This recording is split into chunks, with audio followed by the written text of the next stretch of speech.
सरकार एक्सप्रेस में आपका स्वागत है। मैं डॉक्टर सिराज खान आरजू, हमारे साथ मुफ्ती मोहम्मद सालिम चौश यहाँ पर मौजूद है बीड़ के रेस्ट हाउस में। मुफ्ती मोहम्मद सालिम चौश इंसानियत अभियान, ये अभियान लेकर पूरे हिंदुस्तान भर में घूम रहे हैं, कश्मीर से लेकर कन्याकुमारी तक।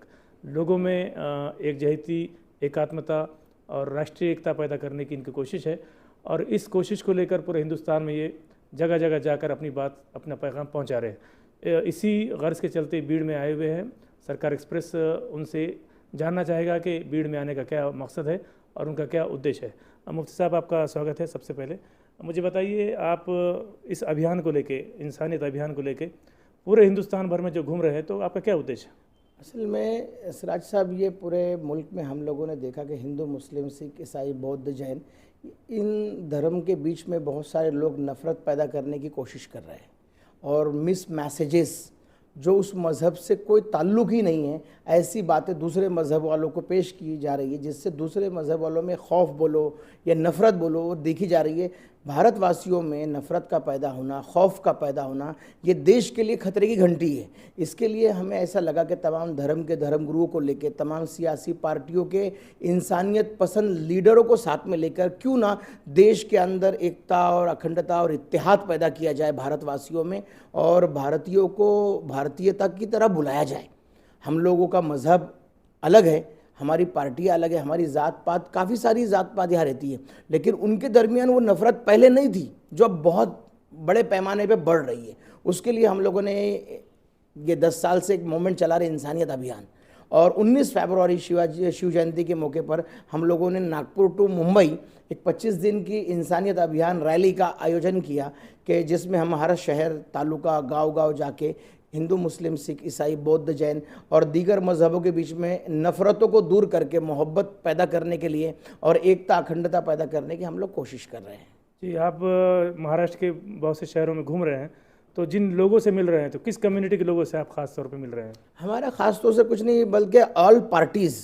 मैंने देखा कि भाई तमाम पार्टी के लोगों ने, बीजेपी, कांग्रेस, एनसीपी, शिवसेना और तमाम और भी दीगर जो पार्टीज़ है, सब पार्टी वालों ने हमारा स्वागत किया, और हर पार्टी के एमएलए, एमपी और उसके गट नेता सब लोग आके मिलते रहे। किसी ने मुझे मतलब अवॉइड नहीं किया, सब ने कहा कि आज देश को इस इंसानियत और एकता की ज़रूरत है जो आप कर रहे हैं। आम लोग रिस्पांस क्या मिल रहा है आपको? आम लोगों का तो बहुत ही ज़्यादा रिस्पांस है, क्योंकि आम पब्लिक चाहती है वो सुकून से रहे, और उनका रोज़गार मजबूत होना चाहिए, उनका स्वास्थ्य का मामला हल होना चाहिए, और उनके एजुकेशन जो महंगा हो रहा है उसके ऊपर वो लोगों की बेचारे उसमें ही परेशान है, और वो चाहते हैं कि दंगे फसाद या इस तरह के गलत कमेंट बाजियाँ जो हो रही है, एक आदमी जो गलत कमेंट देता है, हमारा ख़ास तौर से भारत सरकार को गुजारिश है, रिक्वेस्ट है, विनंती है कि जो लोग गलत भाषा का प्रयोग करते हैं किसी ज़ात के बारे में या किसी मज़हब के बारे में, जिनको मालूमात नहीं है, और वो कमेंट पास करके दूसरे मज़हब वालों का जब दिल दुखाते हैं, तो इससे जाहिर बात है कि जब मैं किसी को गाली दूंगा तो वो आदमी मुझे फूल तो नहीं बरसाएगा। तो गाली देने वाले पे कार्रवाई नहीं हो रही है, ये थोड़ा सा मुझे लगता है कि हो भी रही है तो बहुत हल्की हो रही है। वो आदमी आग लगा देता है लंका को जलाने के लिए, और पूरा भारत हमारा जो नफ़रत की आग में झुलसता है, और वो आदमी जिसने आग लगाया है, भारत सरकार उसको सिक्योरिटी देती है ताकि उसकी जान को खतरा है। उसने पूरे भारत देश को खतरे में डाल दिया। पूरे मजहब वाले आपस में लड़ रहे हैं, और 10-10, 5-5 हज़ार बच्चों पर कभी कभी किसी के कमेंट्स की वजह से एफआईआर हो जाता है। उस एक आदमी की बदबख्ती की वजह से, उस आदमी के नफरत का बम मारने की वजह से हमारे भारतवासियों के 5-5, 10-10 हज़ार बच्चों पर एफआईआर हो रहा है। वो एफआईआर इस पर भी होना चाहिए, जितना एफआईआर पूरे भारत में उसकी वजह से वो इस पर भी होना चाहिए, तब जाकर ऐसे लोग जो है वो विलन बनेंगे, हीरो नहीं बनेंगे। आज हमारी जो उनके साथ में जो ताल्लुकात पेश कर रहे हैं, जो उनको सिक्योरिटी दे रहे हैं, गोया कि हम उनको हीरो बना रहे हैं। तो इसलिए कोई भी आदमी किसी भी मजहब के बारे में गलत बोलता है रातों रात घर में, और वो हीरो बन जाता है। भाई, देश को आग लगाने वाला अगर हीरो बनेगा, तो फिर हम जैसे आग बुझाने वाले लोग तो भाई हम तो सिसक के चल रहे। और जो हमको रिस्पांस चाहिए भारतवासियों की तरफ से, जो हमें हौसला चाहिए, वो हौसला हासिल करने के लिए हमें ऐसा लगता है कि हमें अभी और बहुत मेहनत की ज़रूरत है। आज आप ये मुहिम लेकर चले हैं, आज क्यों ज़रूरत महसूस हो रही है? क्यों लग रहा है आपको कि मुहिम होना चाहिए? क्या आपको लगता है कि मुल्क में कुछ वातावरण खराब है या हो रहा है, या आपको क्या डर है जिसकी वजह से आप इंसानियत का पैगाम लेके निकले हुए हैं? नहीं, मुझे कोई डर नहीं है, और ना मुस्लिम कम्युनिटी को कोई डर है, ना हिंदू कम्युनिटी को डर है। डर है पूरे भारत का।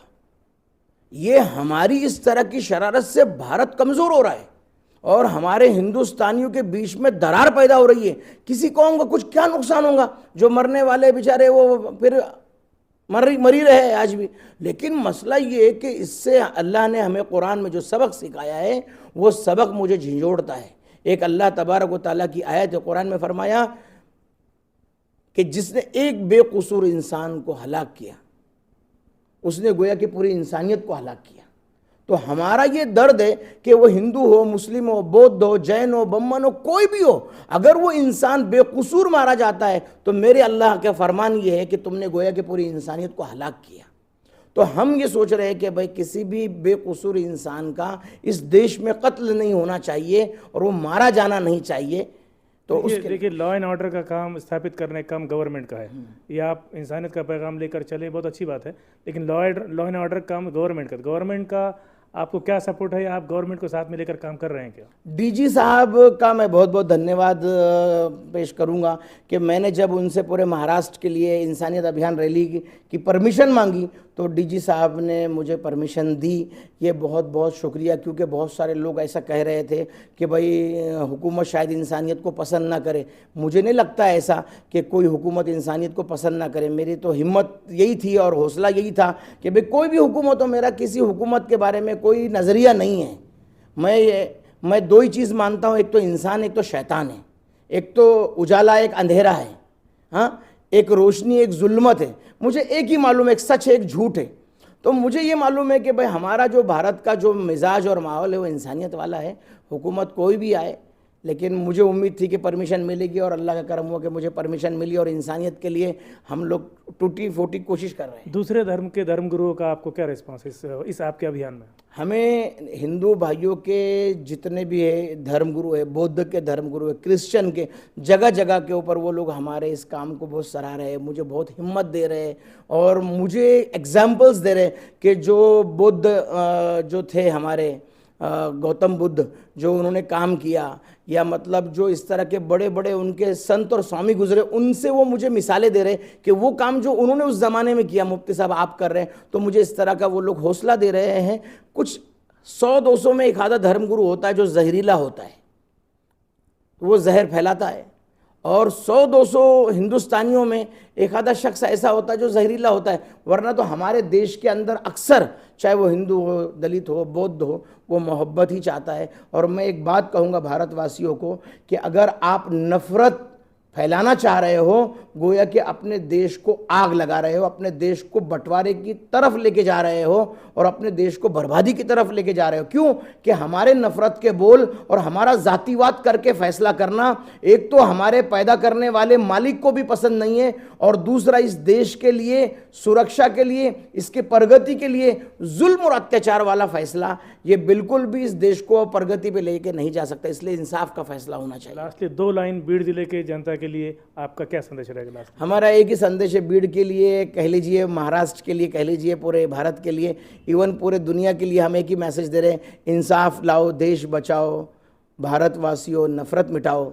अगर ये काम रहेगा, इंसाफ आएगा और नफ़रत ख़त्म होकर एकता और अखंडता आएगी, तो हमारा देश वाकई पूरे दुनिया में विश्व गुरु उसी वक्त बनेगा जब ये इंसानियत को सीखेगा और इंसानियत को सिखाएगा। तो हमारा देश जो है वो इंसानियत का गुरु बनेगा। हम इंसानियत का गुरु कैसे बने हमारा भारत, उसके लिए टूटी फूटी कोशिश कर रहे हैं। उसमें मैं भारत सरकार का, चाहे वो कोई भी सरकार हो, मुझे उससे कोई लेना देना नहीं है, लेकिन जो सरकार पर बैठा है, जो सरकार चला रहे हैं, उनसे भी मेरी विनंती है कि वो इंसानियत अभियान पे ध्यान दे, क्योंकि इंसानियत सिसक रही है। अगर ये सिसकती हुई इंसानियत को अगर आपने सहारा दिया तो मैं समझ सकता हूँ कि इंसानियत का बगीचा लहलहाएगा और देश हमारा वाकई प्रगति करेगा। जय हिंद, जय इंसाफ, जय इंसानियत। ये थे मुफ्ती सालिम यामिनी चाउश साहब जो सरकार एक्सप्रेस से बात कर रहे थे। इसके